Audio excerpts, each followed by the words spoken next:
TV series of all time. The British show in town. I mean, the British show in the whole world.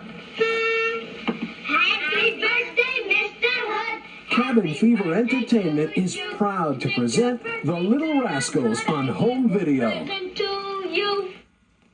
Give me a high sign. These are the original Little Rascals. Now they're better than ever.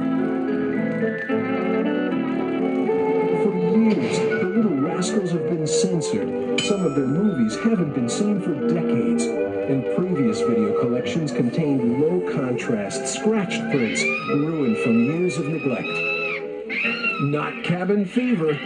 These are all the original classics, uncut.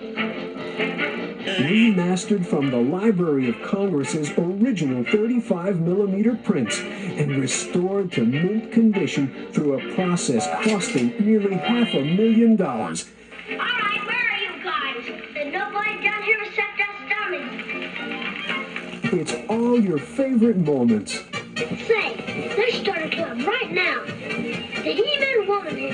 Don't call me Norman. Call me Chubsy Ubsy. And all your favorite Rascals, even ones you haven't seen for years. Each volume is introduced by Entertainment Tonight's Leonard Maltin, co-author of the book The Little Rascals, The Life and Times of Our Gang. My Juliet, my Romeo. The original Little Rascals, only from Cabin Fever Entertainment.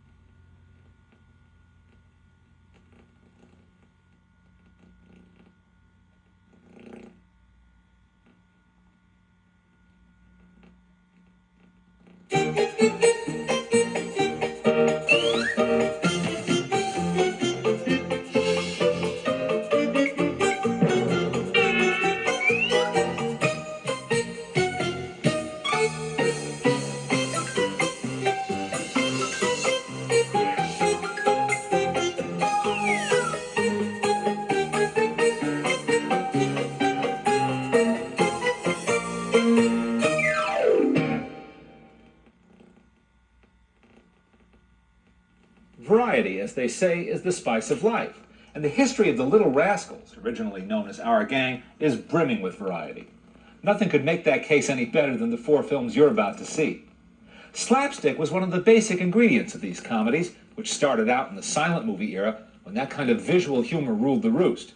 Shivering Shakespeare was made in 1929, at the dawn of talking pictures, when many movie makers were questioning whether the things that worked so well in silent films would have to be tossed aside now that sound had arrived. The folks at Hal Roach Studios didn't spend much time wondering about that. They found a way to blend funny dialogue and situations with the purest form of slapstick, the pie in the face. The result is one of the more memorable Our Gang outings. Incidentally, the somewhat older girl who does a modern dance and gets a tomato in the face wasn't a regular member of the gang. She was the daughter of the series' longtime director, Robert McGowan. Shrimps for a Day is another Rascals comedy that's hard to forget because it's one of the few based on a fantasy idea. The 2 grown-ups could shrink themselves and be kids for a day. Those bogus kids are played by George and Olive Brasno, little people who enjoyed a long career in vaudeville. The hatchet-faced orphanage owner, Mr. Stitch, is played by Clarence Wilson, who turns up in lots and lots of Hollywood movies of the 30s and 40s. Our Gang Follies of 1936 is one of the gang's frequent musicals. Always a lot of fun. The title is a kind of spoof of MGM's popular musical feature, The Broadway Melody of 1936. And in keeping with the special nature of this short, which really has no plot, the regular Rascals are augmented by a handful of kiddie specialty acts. Alfalfa handles most of the singing chores, but the spotlight also falls on a newcomer who would soon become a central figure in the gang, Darla Hood, making her Rascals debut at the age of 4. Finally, we have Came the Brawn, which shows us Darla in her natural element, causing havoc among the boys in the gang. The prize fight storyline was one the Rascals turned to time and again in their long history, so much so that the story for this one was officially credited to the series' creator, comedy producer Hal Roach.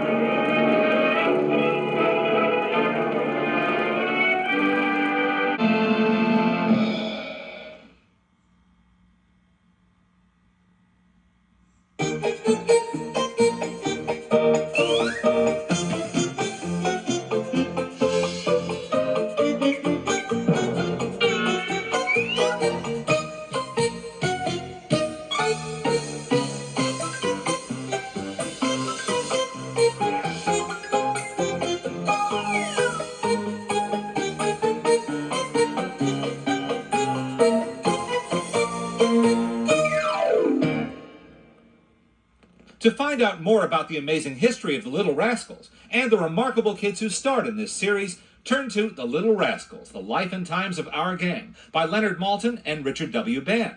Its pages are crammed with facts, photos, and behind-the-scenes information on all 221 Our Gang comedies, with biographies of every Little Rascal and the story of what happened to them in later life.